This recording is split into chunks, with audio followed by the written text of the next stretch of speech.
Is it possible that a legendary city like Paris, immortalized by thousands of painters, poets, filmmakers, and global fashion icons, could suddenly lose its own voice and choose to speak through the eyes of a K-pop idol? Or an even more unsettling question: has the global fashion world truly surrendered its symbolic power to Jungkook of BTS, without resistance, without hesitation, without limits? That question did not emerge from a vacuum. It was born from a short film lasting only about 45 seconds, one that quietly yet brutally shattered the boundaries between art, advertising, celebrity mythology, and the most aggressive marketing strategies in the history of modern fashion. The film does not shout, does not explain, and barely even sell anything explicitly. Yet it is precisely there that its power lies, and also the source of its controversy. Paris, Chanel, and Jungkook are united within a single visual frame that is too beautiful to be called merely an advertisement, yet too strategic to be considered pure art. It all began with a simple post on Platform X by the official World Music Awards account. There was no grand announcement, no press conference, no parade of excessive promotional language, only a description that was almost poetic, as if daring readers to interpret its meaning for themselves. The city of Paris seen through Jungkook's eyes, and the world of Chanel perfume, with the resonance of two icons captured across past and present. The sentence sounded beautiful, yet it also carried a semantic trap. Why must Paris be seen through Jungkook? Since when has a city with thousands of years of history required the perspective of a Korean pop star to be retold? And yet, this is precisely where the first surprise occurred. The world did not laugh at the idea. Instead, it fell silent, watched, and then reacted. In the film, Jungkook does not appear as a tourist, nor as a conventional advertising model. He appears as a medium. The camera does not chase him aggressively, does not force him to smile or strike exaggerated poses. Instead, Jungkook is allowed to remain still, to gaze, to recline, to stand, and to breathe within spaces saturated with history. There is a balcony with a dim Parisian backdrop, a luxurious interior with crystal chandeliers reflecting light like old memories, and a shimmering bottle of Chanel perfume that seems to possess a soul of its own. Even a black and white photograph believed to depict Coco Chanel appears not as a brand symbol, but as a shadow of the past peering into the present. The visual effects are deliberately crafted in a vintage style, with a soft blur that not only beautifies the image but also creates emotional distance, as if viewers are not watching an advertisement but a memory, or a dream, or a fragment of time leaking from the past into the present. In several scenes, the camera takes an aerial view of Paris, presenting the Eiffel Tower from afar, not as a touristic icon, but as a silent witness to the meeting of three great forces: the city, the brand, and the human figure. Here arises a second, far more unsettling question: is this still about Chanel? Or is it about Jungkook, who has transformed into a new global symbol powerful enough to reinterpret Paris itself? Public response arrived almost instantly. Within hours, the World Music Awards post was flooded with comments, reposts, and emotional reactions from Jungkook's fans, known as ARMY. Yet what was striking was not merely the volume but the narrative. Jungkook was no longer referred to as an idol, a musician, or even a global ambassador. He was called Prince, Chanel's Prince, a title not bestowed by the brand but by the public. A symbolic coronation that occurred organically, without any official declaration, yet felt undeniably real. Is this an expression of excessive fan devotion?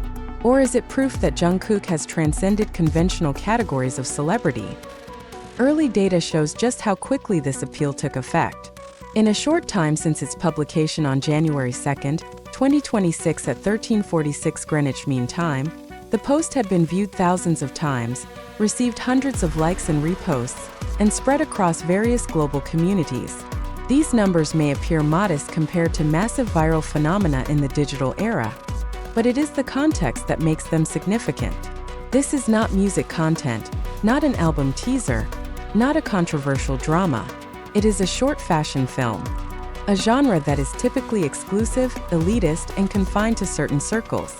Yet this time that wall collapsed. Behind all the visual beauty and emotional responses, an unavoidable suspicion emerged. Chanel is known as a brand that is highly selective, even conservative, in choosing its faces and narratives. Its history is long, its image strong, and its heritage nearly sacred within the fashion world. So why now allow a K-pop idol, no matter how extraordinary, to become the primary lens through which Paris and its legendary perfume are told? Is this a sign of artistic courage, or a signal that the fashion industry is experiencing a crisis of relevance? Elle Korea, as the media platform facilitating this collaboration, appears acutely aware of its global impact. The Elle logo appearing in the corner of the video is not merely an editorial marker, but a stamp of legitimacy. This is not ordinary content. This is a feature, a declaration that Jungkook is not only worthy of appearing, but worthy of becoming a symbolic narrator of a European heritage long closed to outsiders. Yet this is where the tension begins to surface. When K-pop enters the sacred spaces of European fashion, who is actually taking control of whom? Is it Jungkook who is taking over Paris and Chanel with his charisma? Or are Paris and Chanel leveraging Jungkook's global magnetism to survive in the age of algorithms and digital fandom? The film is believed to be part of a Chanel perfume campaign, most likely Chanel No. 5 or another iconic variant. A perfume that for decades has been promoted through legendary female figures, classical feminine narratives, and an aura of Western exclusivity. Now that perfume resonates through the body and gaze of an Asian man, a Gen Z figure, a K-pop icon. A symbolic shift that is nearly revolutionary, yet also capable of igniting prolonged debate about brand identity. To this point, one thing becomes clear. Whatever its original intention, this short film is not merely an ordinary collaboration. It is a field where ambition, culture, and symbolic power converge. And the great question that lingers, still unanswered, is whether the world is witnessing a sincere cross-cultural masterpiece, or instead the most aggressive and intelligent marketing strategy the global fashion industry has ever executed. And if this truly is a strategy, the next question is far more frightening. Have we all, without realizing it, already fallen into it? If Paris is a language, then Chanel is its dialect, and Jungkook has now emerged as a global accent that makes the world listen. Again, to the meaning of luxury. The question that now arises is no longer simply about who is collaborating with whom, but about who is rewriting the dictionary of global culture, and for whom that dictionary is actually being written. Jungkook does not appear in the Elle Korea short film as a figure who is introduced. He is given no background narrative, no biographical context, not even an explanation of his status as a global star. The camera treats him as though the world already knows who he is. And indeed it does. In modern communication theory, this is the strongest sign of symbolic hegemony. When a figure no longer requires an introduction to be recognized, it is here that Jungkook moves beyond the classic role of a K-pop idol. He is no longer merely a product of South Korea's entertainment industry that has successfully penetrated the global market. He has become a cross-industry, cross-cultural, and cross-linguistic symbol. In a single camera gaze, he is able to connect historic Paris, aristocratic Chanel, and a global generation raised in the digital era. This is no coincidence. It is the result of accumulated imagery, consistent persona building, and emotional relationships cultivated over more than a decade. Yet symbolic power always has a darker side. When a brand as large as Chanel chooses Jungkook as its narrative medium, it is not merely choosing a face, but choosing meaning. Chanel, with all of its European heritage, implicitly acknowledges that the center of cultural gravity has shifted. From Paris to Seoul, from the runway to the timeline, from elite fashion editors to global fandoms. Is this a form of evolution? Or a sign that even the most established institutions must now submit to the laws of algorithms and digital influence? ARMY as a fandom plays a role that cannot be ignored. Their response to this film is not merely visual appreciation, but a symbolic claim. When Jungkook is called Chanel's prince, it is not just praise, but a declaration of emotional ownership. They do not merely see Jungkook as a brand ambassador, but as a representation of themselves on the world stage. In this context, Chanel is not only selling perfume, it is selling global validation to millions of fans who have long existed outside the centers of Western cultural power. This reaction reveals something deeper than mere fandom enthusiasm. It signals a shift in narrative power. If in the past major brands dictated meaning, Now meaning is negotiated, even seized by digital communities. Chanel may design the visuals and aesthetics, but interpretation fully falls into the hands of the public. And the public, in this case, chooses to center the story on Jungkook, not on the perfume bottle, not on the brand's history. At this point, the boundary between art and strategy begins to blur. The 45-second short film barely displays the product in an aggressive manner. There are no prolonged close-ups with promotional text, no repeated slogans. Yet precisely because of this, its impact becomes stronger. Chanel understands that in an era of advertising fatigue, what sells most is feeling, not message. Jungkook, with his introspective persona, becomes the perfect emotional vehicle. But is this fair? Is it appropriate for a single individual to carry such an immense symbolic burden? Jungkook now represents not only himself or BTS, or even K-pop. He carries the hopes, projections, and collective identity of millions of people. Every movement is analyzed, every collaboration debated. This Chanel film has not escaped quiet criticism either. Some question whether the vintage aesthetics and blur are truly authentic, or merely a Western romanticization wrapped in an Asian face for global consumption. Yet such criticism is drowned out by a wave of emotion. For many, seeing Jungkook standing on a Parisian balcony is not about fashion, but about cultural victory. A statement that the center of the world is no longer singular, that a boy from Busan can become a lens through which Paris is seen, and the world accepts it without conditions. Korea understands this very well. As a media platform, it stands at a unique intersection between the local and the global. By presenting Jungkook within the context of Chanel in Paris, Korea not only elevates the idol's status, but also solidifies its own position as a mediator of global culture. This is a near-perfect symbiosis, yet one full of risk. When media becomes a facilitator of symbolic power on this scale, it also assumes responsibility for its social and cultural consequences. The questions that now emerge grow sharper. Does this collaboration open a new remember for more inclusive global representation, or does it merely reinforce old patterns with a new face? Is Jungkook given space to interpret Paris, or is he simply positioned as a tool to expand markets? What is clear is that nothing in this film is neutral. Every visual choice, every camera angle, every second of duration is a cultural political decision. And Jungkook, consciously or not, now stands at the center of that vortex. He is no longer merely a subject to be seen, but a symbolic actor who shapes how the world sees. This is where the tension reaches its critical point. Because when a celebrity reaches this level, failure is no longer a matter of personal career, but of fractures in a collective narrative. And perhaps that is why this film feels so careful, so quiet, so filled with emotional distance. As if all parties know that what is at stake is far greater than a perfume campaign, and the unanswered question continues to hang in the blurred Parisian air.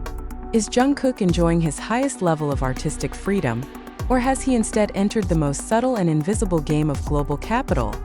The answer may be hidden not in what this film shows, but in what it deliberately chooses not to reveal.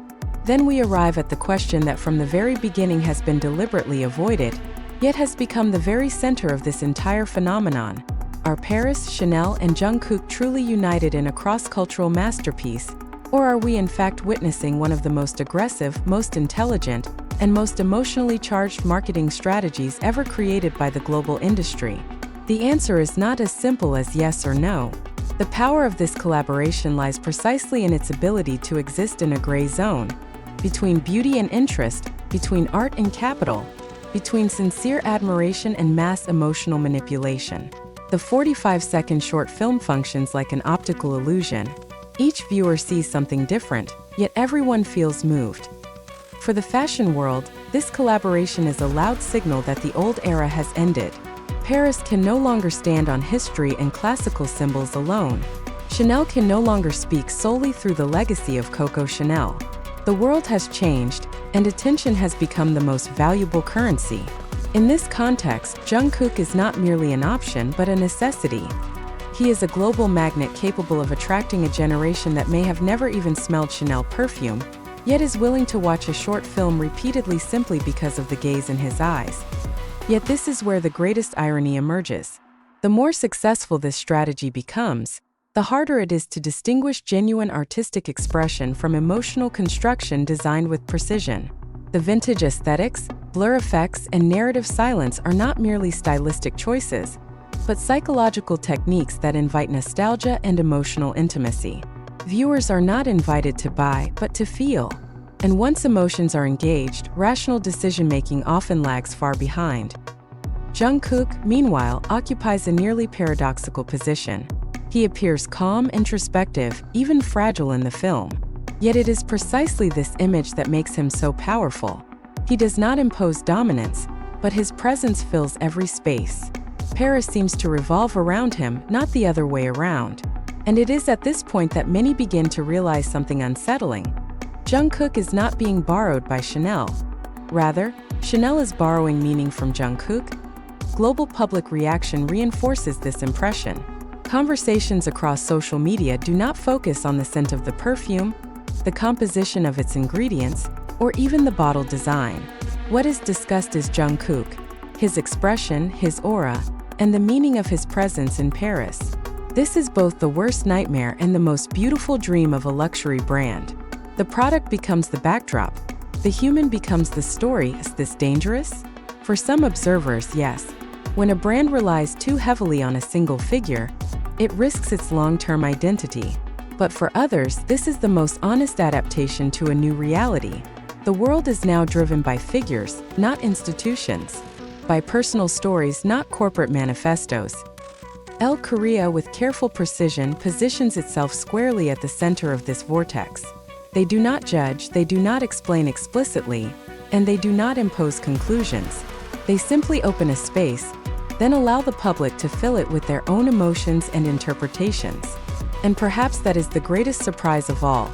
Media, brands, and celebrities now operate as a mutually reinforcing ecosystem, rather than as separate entities. When the film ends, there is no resolution, no clear closure, no moral message. What remains is only a lingering sensation, the feeling that we have just witnessed something important, yet have not fully understood it. And perhaps that is the most honest sign of an effective work, whether it is called art or strategy, masterpiece or manipulation. The answer may lie in the reality that the two can no longer be separated.